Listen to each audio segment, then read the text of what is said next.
In Branchial space, we're imagining the universe is progressively branching and merging and so on. But then so are we as observers. Our minds are also branching and merging. So quantum mechanics becomes this slightly bizarre story of how does a branching mind perceive a branching universe? Mm. And then it becomes critical that we have this belief that we have a single thread of experience. So we choose to try and conflate together all these different branches of history.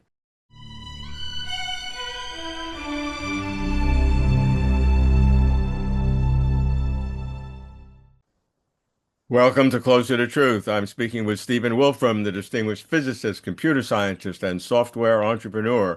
We're discussing in depth the Wolfram Physics Project, Stephen's grand, indeed radical vision of a new kind of science in which computation via simple rules is the foundation of physical reality. The Wolfram Physics Project is a Closer to Truth multi-part series. This is part 4 on quantum mechanics. Stephen, let's start by reviewing quickly the Wolfram Physics Project, just an overview, and how it works to develop a fundamental theory of physics, very briefly, and then we'll talk about quantum mechanics. So the goal of our physics project is to see whether we can figure out the machine code of the universe, sort of a computational foundation for how the universe works.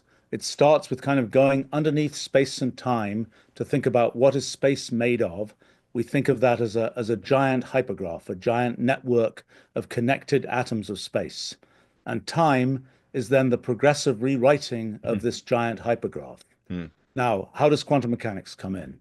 Well, Because quantum mechanics would seem, based on a rules-based fundamental theory, would seem your most difficult challenge in that rules-based sound deterministic and at odds with what would is assumed to be the deep indeterminism, the inherent uncertainty in quantum mechanics. So the challenge is all yours.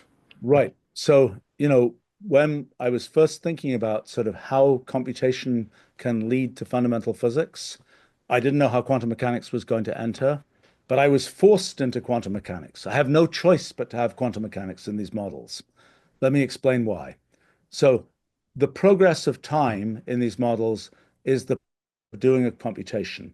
The progressive doing of a specific kind of computation, that is the rewriting of little pieces of hypergraph, says if a little piece of hypergraph looks like this, it will be rewritten into one that looks like that.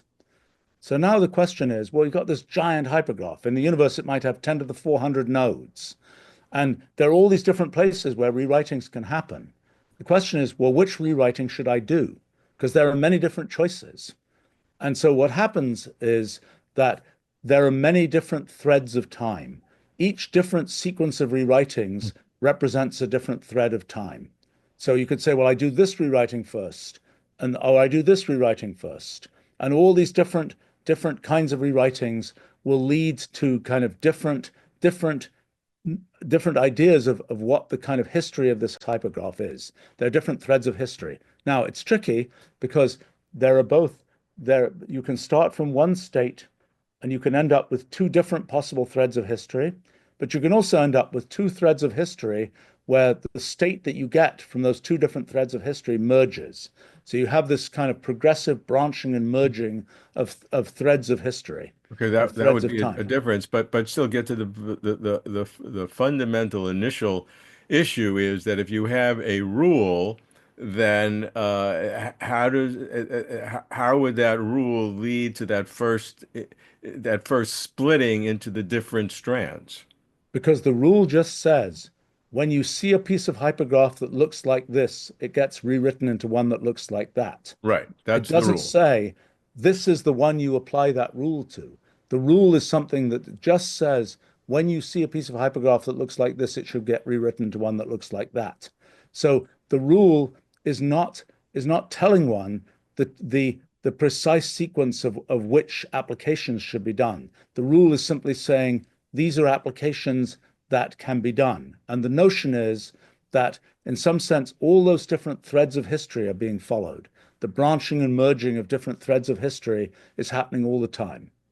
And this is something, so just to review kind of, the fundamental difference between classical physics and quantum physics.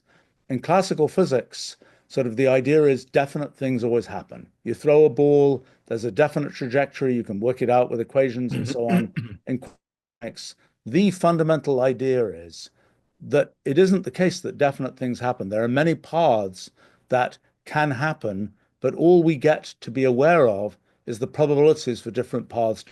That's kind of Right. the sort of the outline of the difference between classical physics and quantum physics.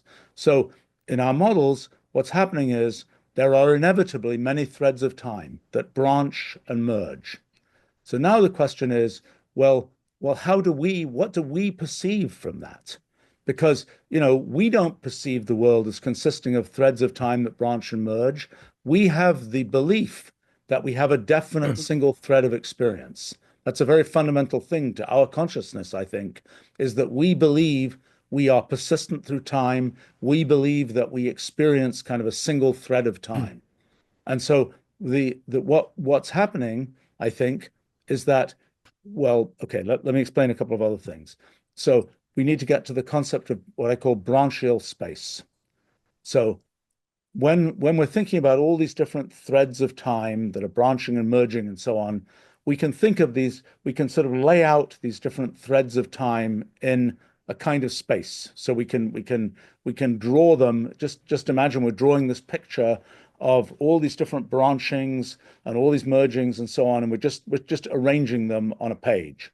Well, we can say, if we take a slice through all these branchings and mergings, we just say at a given time, what is the configuration of all these different possible branches that we could have followed?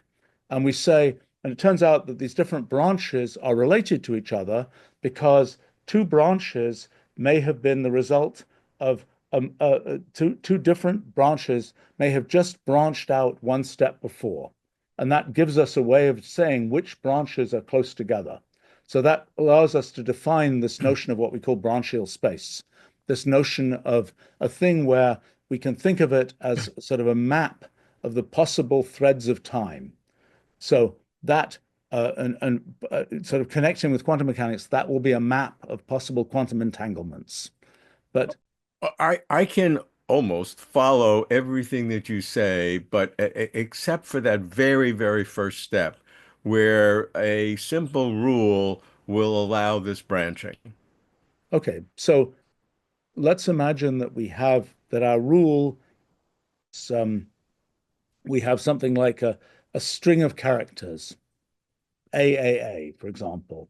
And the rule says we're going to replace an A with two A's.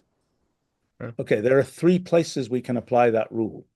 So if we say our initial state is AAA, then actually I should have given a rule like A goes to AB, for example. Then what can happen is that at the next step, we get three different states that can occur because we've got either the first A is the one that got transformed, or it's the second A, or it's the third A. Those three different transformations lead to different states. Now, it may turn out later on that two different states get transformed to the same state again. That's a way in which our sort of threads of time can merge. So we can have both this branching and merging of threads of time. So And the rule of that first stage would say you can either apply it to one, two, or infinite number of different places, the same rule. But that that's itself a meta rule. Uh, the only rule is a meta rule. We don't get to, the atoms of space are not labeled. We don't get to say this rule applies to atom of space number 3,214,000 or yeah. something. We just, all that we're saying is there is a rule that says when the configuration of atoms of space is this, it will be transformed to a configuration of atoms of space that looks like that. So it's basically the uh that's kind of, the concept is that we are just anonymously applying this rule to different parts of this hypergraph. And it's then inevitable that we end up with this kind of whole network of branching and merging threads of time, which ends up being the core of quantum mechanics. Now, it's important to understand a couple of other things here. So, so in this branchial space, this kind of space of quantum branches, you can think of it as, we can think of that a bit like physical space. It's something in which, for example, there can be motion in branchial space, just as there can be motion in physical space. In physical space, we're used to the idea of what happens when things move. In branchial space, it's a more abstract kind of thing. Turns out that in our models, the the kind of the emergent equations that describe things like motion in physical space, they're the Einstein equations and things about the force of gravity and how gravity, how the presence of energy, presence of mass deflects the paths of particles. That's the attraction due to gravity. In in the case of branchial space, in something that I consider very beautiful, the the kind of what happens is the presence of energy, momentum, in effectively in branchial space deflects paths in branchial space. And there's a bunch of math to fill in here. But essentially, what happens is the equations that leads to is the Feynman path integral, which is a representation of quantum mechanics. So it's a very bizarre and wonderful thing that a phenomenon which in physical space gives you the Einstein equations and gravity, in branchial space gives you the Feynman path integral and quantum mechanics. Mm. I'm not explaining here exactly how that works because it's a kind of and there are many footnotes still to be filled in. But the fact is that that sort of there's this correspondence between what's happening in physical space, the sort of the role of energy in physical space, the role of energy in branchial space, leading to these two different sort of pillars of 20th century physics. Mm. But when it comes to the question of how we experience branchial space and quantum mechanics, there's an important piece here, which is that in in branchial space, we're imagining the universe is progressively branching and merging and so on. But then so are we as observers. Our minds are also branching and merging. So quantum mechanics becomes this slightly bizarre story of how does a branching mind perceive a branching universe? Mm. And then it becomes critical that we have this belief that we have a single thread of experience. So we choose to try and conflate together all these different branches of history. Just as if we look at, I don't know, a fluid, for example, we look at it as we don't look at the individual molecules, we're only seeing it at a sort of macroscopic scale as something where we can just describe it in terms of overall motion of the fluid. In the case of quantum mechanics, in our models, what's happening is that we're seeing just this sort of aggregated branches of reality rather than these microscopic branching and merging parts of reality. Another question you can ask is, why do we believe in objective reality? If if indeed there's all this branching and merging and all these different things happening in different parts of branchial space, why is it that we actually that if two different people are seeing this same experiment or something, that they'll say the same thing happened? And we'll maybe get into more of this when we talk about the Rulliad. But essentially, I think the answer is something quite kind of bizarre, which is that just as physical space is quite big, and we live on this one planet that is in this Mm. very small part of physical space, so it is with branchial space as well. That just as when we talk to people and say, what does the night sky look like? We all more or less agree which stars are in what configuration in the night sky because we're all on the same planet. If we were in a different galaxy or a different place in the universe, the night sky would look different to us. But we all more or less agree about the sort of objective reality of the night sky because we're all hanging out on this one planet right here. And in branchial space, it's the same thing, I think, Mm. that we are all in a very small corner of branchial space.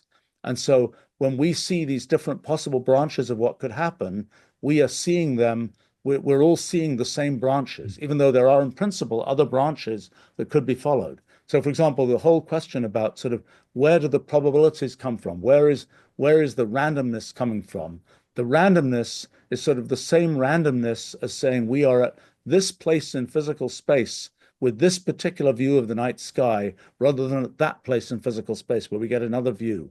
So in branchial space, we're seeing this particular sequence of quantum Mm. processes, quantum results, because we are at this place in branchial space rather than another place in branchial space. Okay, so this is branchial space is really a critical part of understanding quantum mechanics. Let me give you I think the traditional current view of quantum mechanics very simply, including Bell's theorem, and then have you relate Branchial space to the basic way of understanding. So in quantum mechanics, the principle of so-called locality, the idea that interactions are limited by the speed of light, but things have to touch one another via the speed of light, electromagnetic radiation, waves, etc.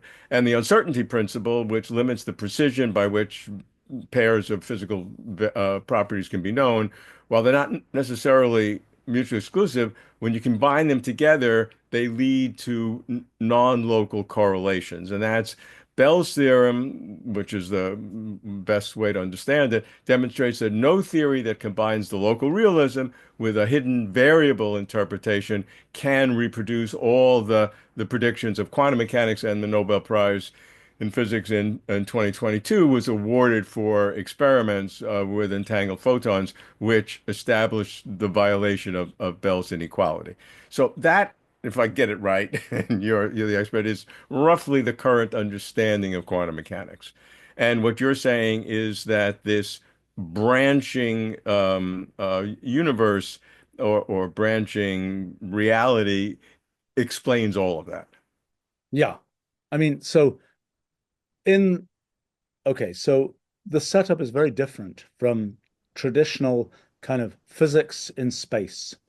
When space is just a background, you have a certain set of ideas about what locality means and so on. What we're dealing with in, these different branches of time are, in a sense, you can think of them as kind of different branches of reality, and we are spanning those different branches of reality. It's a very different picture from what has been kind of the traditional mathematical development of quantum mechanics. And I Mm, think the way that so what we're talking about in in this question of sort of signals propagating in physical space versus we now be talking about branchial space. That's a different story that leads to this concept of the maximum entanglement speed. So in physical space, some effect happens, and the consequence of that can spread at the speed of light. mhm. There's a question of how does that work in branchial space? If there is one sort of thread of reality All right. and Good some question. event happens, how Yeah. does it spread? Well, Right. the answer is that there's this notion of a maximum entanglement speed, just as there's a light cone of the speed at Uh, which things can propagate. So there's a similar concept in branchial space. but we're going to talk about that in the Ruluad, No, not no. I think not quite. Let me make okay. one point Okay, about go that that for it. perhaps Go is for it. perhaps is relevant to quantum mechanics. So you know, one of the let me relate it. Uh, let me make a couple of sort of meta comments. I mean, the mathematical formalism of quantum mechanics has a particular character. Um, you know, to show that what we do reproduces that mathematical character is actually not terribly hard. Um, it is not.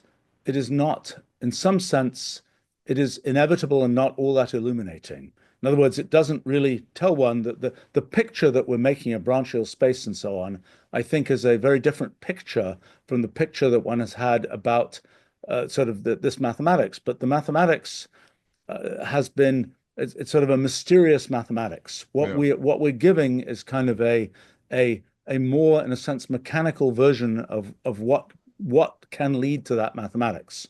Now, one of the things that people one talks about is things like quantum computing, and sort of the big idea there is you're doing a computation. You can be following multiple threads of computation in the innards of the quantum computer. And that allows you to do in parallel what normally you would have to do in sequence, and allows you to get certain computations done more quickly. But there's a caveat. You've got all these different threads of quantum computation that are happening inside, but we humans believe in a single thread of experience. We want a definite answer.